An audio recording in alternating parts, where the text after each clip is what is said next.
मोहतरम नाजरीन, एक औरत का हज़रत अली रज़ी अल्लाह ताला अन्हु से सवाल। इल्म के समंदर शेर खुदा हज़रत अली रज़ी अल्लाह ताला अन्हु ने क्या खूबसूरत जवाब दे कर के इस औरत की रहनुमाई फरमाई। जानिए हमारी आज की इस वीडियो में। तफसील जानने के लिए वीडियो को मुकम्मल ज़रूर देखिएगा। मोहतरम नाजरीन, एक औरत हज़रत इमाम अली रज़ी अल्लाह ताला अन्हु की खिदमत अक़दस में हाज़िर हुई और आकर के दस्त अदब को जोड़ करके कहने लगी कि या अली, आप शेर खुदा हैं। रसूलुल्लाह सल्लल्लाहु अलैहि वसल्लम ने आपको इल्म का दरवाज़ा करार दिया है। मैं आज आपकी खिदमत में एक सवाल लेकर के आई हूँ, आप मुझे उसका जवाब दीजिए, क्योंकि मुझे इस सवाल का जवाब बड़ी शिद्दत से दरकार है।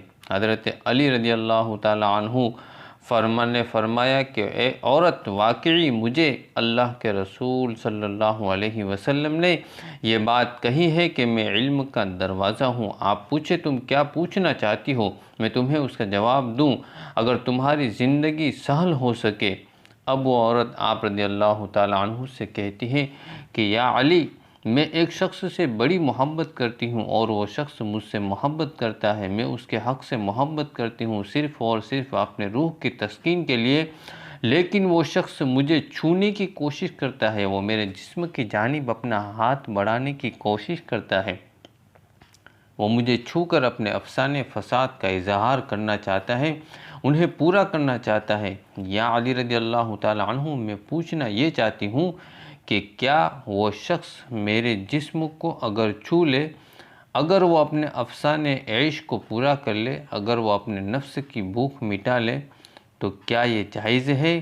क्या हम दोनों आपस में बातचीत कर सकते हैं बग़ैर शादी के?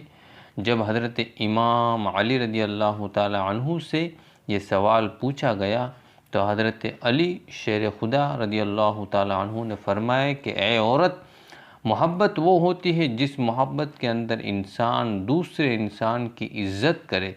अदब पहला करीना है मोहब्बत के करीने में कि अगर कोई किसी से मोहब्बत करता है तो सबसे पहले उसकी इज़्ज़त करता है। अगर वो शख्स तुम्हारी वाकई इज़्ज़त करे तो इसका मतलब ये है कि वो तुमसे सच्ची मोहब्बत करता है, लेकिन वो तुम्हारे जिस्म को छूना चाहता है और तुमसे अपनी और तुम्हारी जिस्मानी शादी को और जिस्मानी शहवत को पूरा करना चाहता है, तो इसका मतलब ये है कि वो खालिस मुफ्त दास का रिश्ता है, जिसमें मोहब्बत का दूर दूर तक कोई नामो निशान मौजूद नहीं है। लिहाजा अगर तुम्हें ये लगता है कि ये मोहब्बत है तो तुम गलत हो। ये मोहब्बत नहीं है, बल्कि ये तो सरासर अपनी हवस मिटाने का एक तरीका है। मोहब्बत, प्यारे दोस्तों, असल मोहब्बत का ताल्लुक़ इंसान की ज़िंदगी के उस लम्हे से होता है, इस लम्हे में उसे ये एहसास हो जाए कि कोई शख्स मुझसे प्यार करता है और उस चीज़ को सोचते हुए उसका दिल और दिमाग रोशन हो जाए और वो मुझे किसी चीज़ की दुनिया से तलब को न करता हो। वो ये जाने कि मैं ज़िंदगी में जो चीज़ चाहता था वो मुझे मुकम्मल तौर पर दस्तयाब हो चुकी है और अब मेरी ज़िंदगी इंतहाई आसान और सहल हो गई है। नाज़रीन किराम, आपको आज की इस वीडियो में ज़िना के बारे में भी हम बताया जाएगा। इसके बारे में इस्लाम में इरशाद क्या है। क्या शादी से पहले अगर बीवी ने ज़िना किया हो और उसके शौहर को शादी के बाद अपनी बीवी के ज़िना के बारे में मालूम हो जाए तो इस शौहर को क्या करना चाहिए। नाज़रीन, सवाल और जवाब की सूरत में हमें ये सवाल वाज़ेह कर देना चाहते हैं। इसका जवाब कुछ यूँ बयान किया जाता है कि एक आदमी ने बाज़ारी औरत से शादी की है। शादी से पहले वो मर्द उस औरत से नाजायज़ ताल्लुकात कायम करता रहा है और अब उन्होंने शादी कर ली, तो क्या उन दोनों का आपस में निकाह करना जायज़ होगा या जायज़ नहीं होगा? और अगर शादी के बाद पता चले कि मियाँ बीवी में से किसी एक ने माजी में ज़िना किया था तो उनके निकाह का क्या हुक्म होगा? बहुत से झूठी बातों की तरह ये बात भी हमारे माशरे में कम इल्मी की वजह से मशहूर है कि ज़िना करने वाले मर्द और ज़िना करने वाली औरत आपस में निकाह कर ही नहीं सकते, जबकि ये बात गलत है। बिलाशुबा ज़िना एक गलीज़ तरीन और गुनाह अज़ीम है, मगर इनको निकाह से रोकना दुरुस्त नहीं। बल्कि उलमा तो कहते हैं कि ऐसा शख्स अपना जूठा खुद ही खाए। मतलब अगर किसी से ये जुर्म हो जाता है तो उनको आपस में निकाह करना चाहिए, ताकि उनके मामलात आपस में ही रहे और उनका निकाह बिल्कुल जायज़ है। मगर एक शर्त ये है कि निकाह से पहले सच्चे दिल से तौबा कर ले। तफसील कुछ इस तरह से है कि ज़ानी औरत और ज़ानी मर्द का निकाह उस वक्त तक सही नहीं जब तक वो तौबा न कर ले, और अगर औरत मर्द तौबा नहीं करते तो उनका निकाह सही नहीं होगा। ये इशारा अगर निकाह की तरफ है, यानी ये ज़ानी सोते हुए के खिलाफ है और औरत बदकार और गैर तैयब है, उससे निकाह मोमिन मर्दों के लिए हराम है। इसी तरह अपनी पाक दामन बेटी को किसी बदकार शख्स के निकाह में देना जो तैयब ना हो, मोमिनों के लिए हराम है। गंदी औरतें गंदे मर्दों के लिए हैं और गंदे मर्द गंदी औरतों के लिए हैं, और पाक औरतें पाक मर्दों के लिए हैं। अल्लाह तबारक व तआला ने दूसरे मकाम पर भी मर्दों और औरतों के निकाह के लिए दोनों के पाक दामन होने की और बदकारी न होने की शर्त लगाई है। सूरतुल माइदा आयत नंबर 5, मोमिन नफीस औरतें तुम्हारे लिए हलाल है, और उन लोगों की आफीफ औरतें भी जिन्हें तुमसे पहले किताब दी गई थी, बशर्ते कि उससे तुम्हारी गर्ज महर अदा करके निकाह में लाना हो। महर अवदरानी और पोशीदा आशनाई ना हो, और जिसने भी ईमान की बजाय कुफ्र इख्तियार किया उसका मुकम्मल बर्बाद हो गया और आखिरत में नुकसान उठाने वालों में से होगा। इस बात की तायीद में कि बदकार औरतों और बदकार मर्दों से जुदा न हो, निकाह हराम है।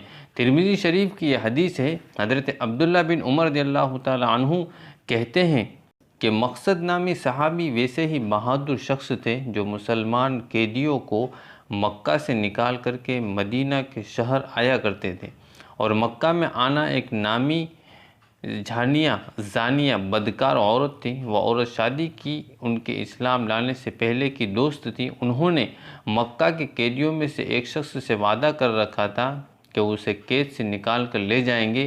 कहते हैं कि मैं उसे कैद से निकाल कर मदीना ले जाने के लिए आ गया। मैं एक चांदनी रात में मक्का की दीवारों में से एक दीवार का करीब जाकर के खड़ा हुआ था कि अचानक आवाज़ आई। दीवार की ओट में मेरी सियाह परछाई उसने देख ली।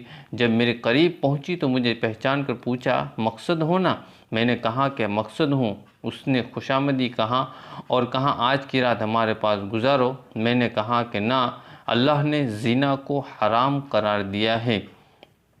इसने शोर मचा दिया, खैबर वालों दौड़ो, ये शख्स तुम्हारे कैदियों को उठाए लिए जा रहा है। फिर मेरे पीछे 8 आदमी दौड़ पड़े। मैं कदमा नामी पहाड़ी की तरफ भागा और राह के पास पहुंच करके उसमें घुस करके छुप गया। लोग भी ऊपर चढ़ गए और मेरे सर के करीब ही खड़े होकर उन्होंने पेशाब किया, तो उनके पेशाब की बूंदें हमारे सर पर टपकी, लेकिन अल्लाह ने उन्हें अंधा बना दिया, वो हमें न देख सके। वो लौटे तो मैं भी लौट कर अपने साथी के पास, जिसे उठाकर मुझे ले जाना था, आ गया। वो भारी भरकम आदमी थे। मैंने उन्हें उठाकर पीठ पर लाद लिया। अजगर की झाड़ियों में पहुंचकर मैंने उनकी बेड़ियां तोड़ डाली और फिर उठाकर चल पड़ा। कभी कभी उसने भी मेरी मदद की और वो भी बेड़ियां लेकर के चलता था। इसी तरह से हम मदीने मुनव्वरा आ गए। रसूलुल्लाह सल्लल्लाहु अलैहि वसल्लम के पास पहुंचकर मैंने अर्ज़ किया कि अल्लाह के रसूल सल्लल्लाहु अलैहि वसल्लम, मैं आपसे शादी कर लो। ये सुनकर रसूलुल्लाह सल्लल्लाहु अलैहि वसल्लम खामोश रहे, आप चुपचाप रहे, मुझे कोई जवाब नहीं दिया। फिर ये आयत करीमा तर्जुमा, जानी जानिया या मुशरिक ही से निकाह करे और मुशरिक जानिया से ही निकाह करे, मुसलमानों पर यह निकाह हराम है। जब यह आयत करीमा नाजिल हुई, आपने के बाद उमर बिन अबी से फरमाया कि इससे निकाह न करो, लेकिन अगर जानी मर्द या जानी औरत जिना के बाद सच्ची तौबा कर ले और अपने गुनाह पर शर्मिंदा हो तो उनका आपस में भी निकाह जायज़ है और किसी और के साथ निकाह भी जायज़ है। जैसा कि कोई मुशरिक मर्द या औरत शिरक से तौबा कर ले, मुसलमान हो जाए तो उनके साथ निकाह जायज़ है। जैसा कि अल्लाह तबारक व तआला ने फरमाया, तर्जमा, जिसने तौबा की और ईमान ले आया और अमल सालिह किया तो ये लोग जिनकी बुराइयां अल्लाह तबारक व तआला नेकियों में बदल देगा और अल्लाह हमेशा बेहद बख्शने वाला, निहायत रहम करने वाला है। दुआ है कि अल्लाह ताला मेरा सुनाना और आपका सुनना अपनी बारगाह इलाही में कबूल और मंजूर फरमाए। आमीन सुम्मा आमीन। नाजरीन, कमेंट बॉक्स में अल्लाह के 99 नामों में से कोई एक ज़रूर नाम टाइप करें। अस्सलामु अलैकुम।